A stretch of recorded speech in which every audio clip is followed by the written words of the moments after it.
Let's start this video with a short but very unsettling case from Arkansas.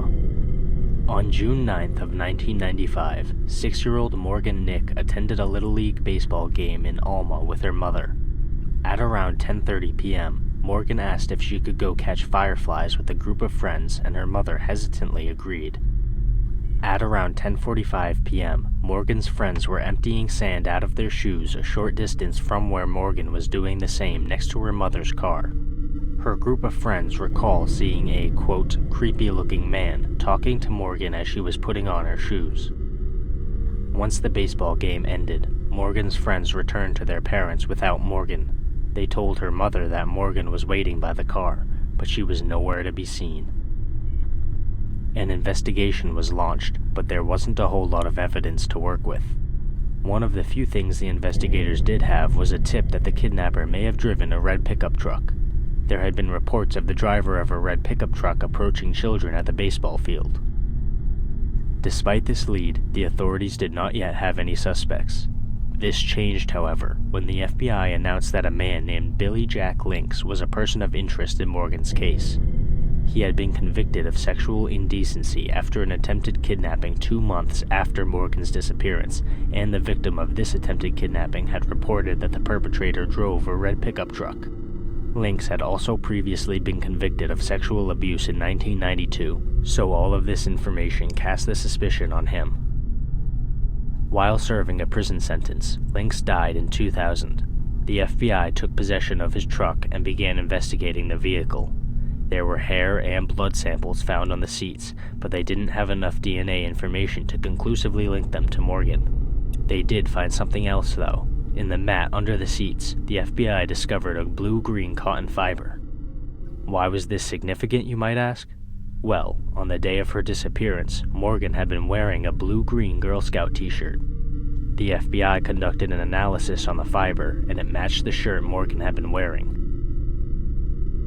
While it's a positive that Morgan's family at least has some level of closure, it's still a very cold and cruel truth that Lynx will never face justice for what he did.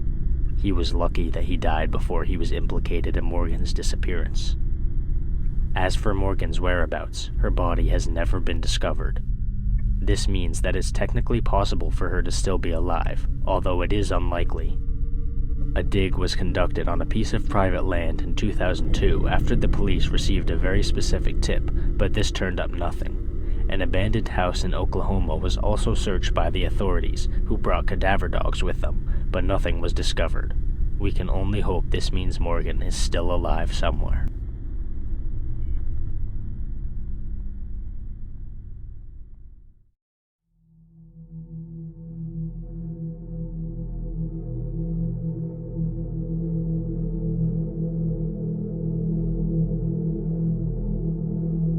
In October of 1989, 10-year-old Amy Mihaljevic received a phone call from a man who offered to help her purchase a gift for her mother.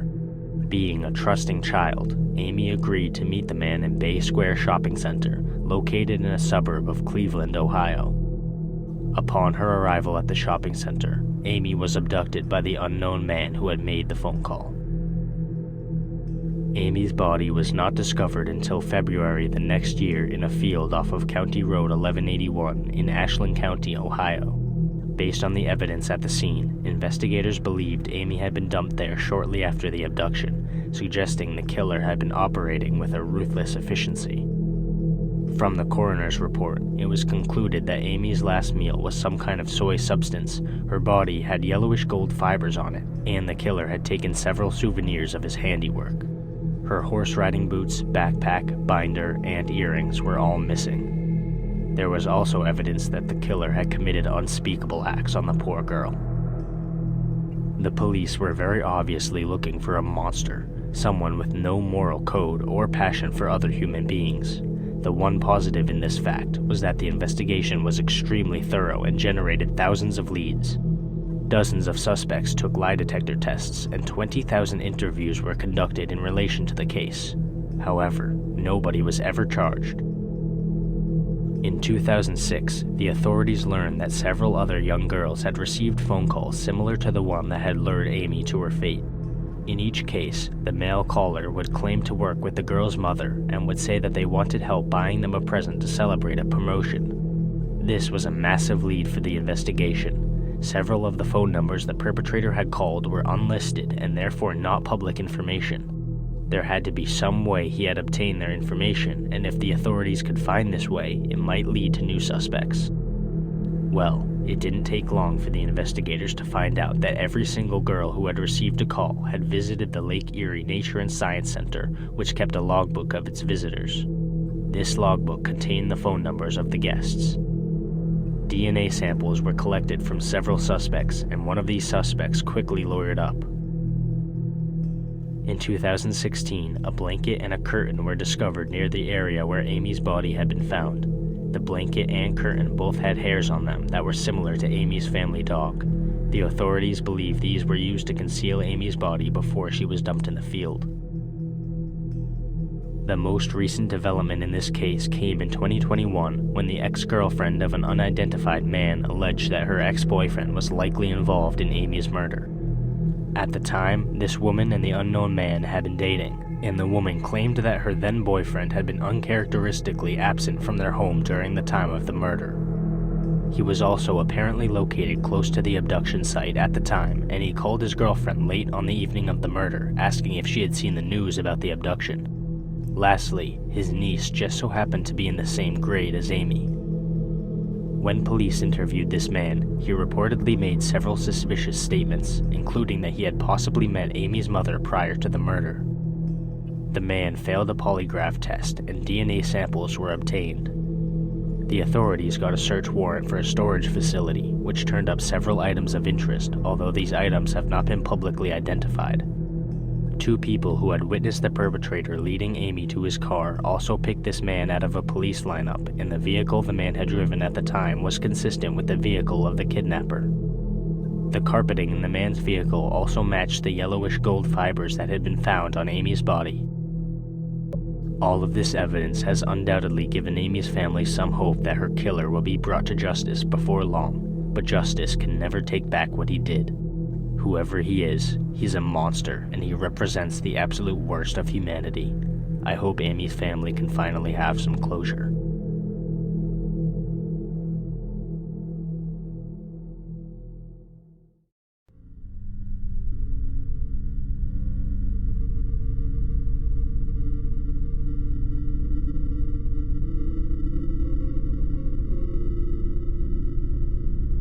Camping is an activity that some people hate, but those of us who love the outdoors find it relaxing and a nice way to get away from our normal lives.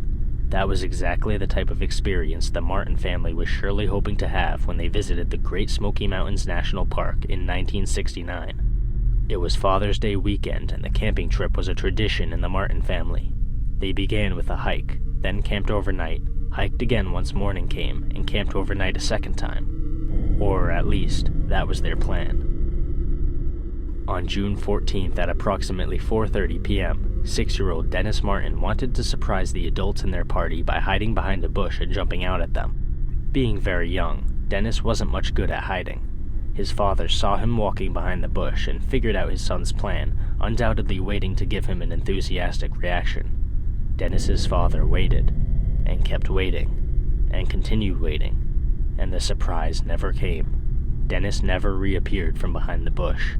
After 5 full minutes had passed, a search began and the Martins contacted National Park Service rangers.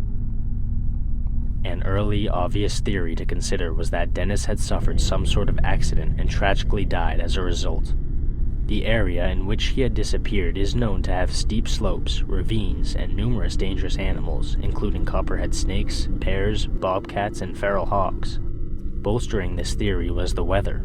Shortly after Dennis vanished, it started downpouring in the area, washing out many trails and causing some minor flooding. Eventually, the National Guard and Green Berets were called in to help with the search. Their efforts were hindered by the bad weather and the sheer number of people involved, some 1,400.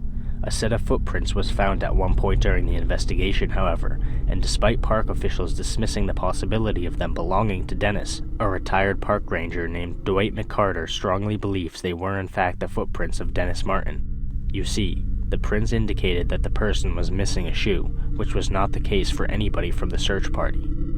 The tracks were also not from a group, but were strictly individual. Adding to this suspicion is the fact that one shoe and one sock were discovered in the area. Thousands of searchers continued their efforts until June 26th, almost 2 weeks after the initial disappearance. After one final search, the effort was abandoned completely on June 29th. To this day, it remains the largest search in the history of the Great Smoky Mountains National Park. As with any unsolved missing persons case, there are several theories surrounding this one. As I mentioned earlier, the most obvious and seemingly likely theory was that Dennis had suffered an accident. This could include falling down an incline and sustaining an injury, or even being attacked by a wild animal. Dennis's father, however, believed that his son had been abducted. On the same afternoon that Dennis vanished, a tourist in the same general area told the Martins he had heard a loud and sickening scream.